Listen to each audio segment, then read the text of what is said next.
Battle of Inyezane, 1879. The spark before the storm.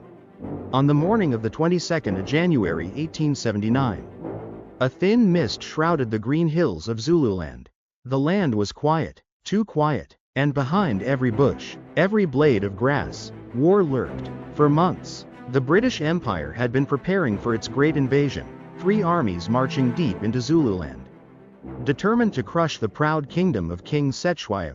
The central force under Lord Chelmsford advanced toward the Zulu heartland, while in the east, Colonel Charles Pearson led his army of more than 5,000 men, consisting of British regulars, sailors, and colonial volunteers, toward Eshowe.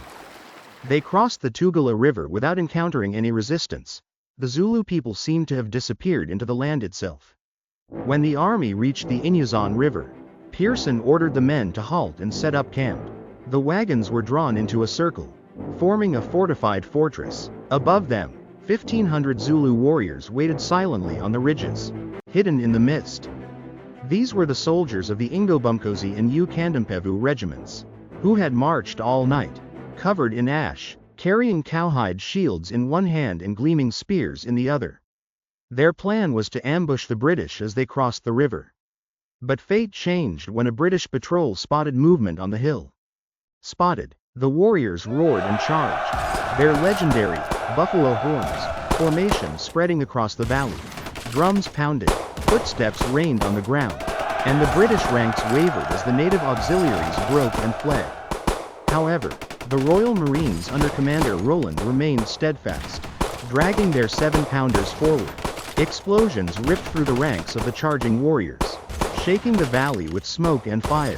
Pearson's infantry lined up and fired volley after volley, Martini Henry rifles crackling in the mist.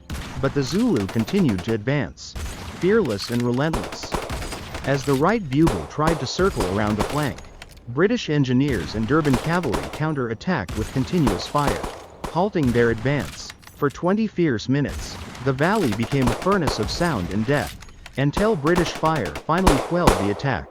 Pearson gave the order to advance, and the Zulu retreated, their defiant shouts echoing across the hills before falling silent. By 9 o'clock, Inyezane was quiet again. 11 British soldiers lay dead, while more than 350 Zulu warriors had fallen. Pearson believed it was a great victory, unaware that at that very moment, far to the west, Lord Chelmsford's main army was being destroyed at Isandlwana. Thousands of British soldiers were being cut down by Zulu warriors.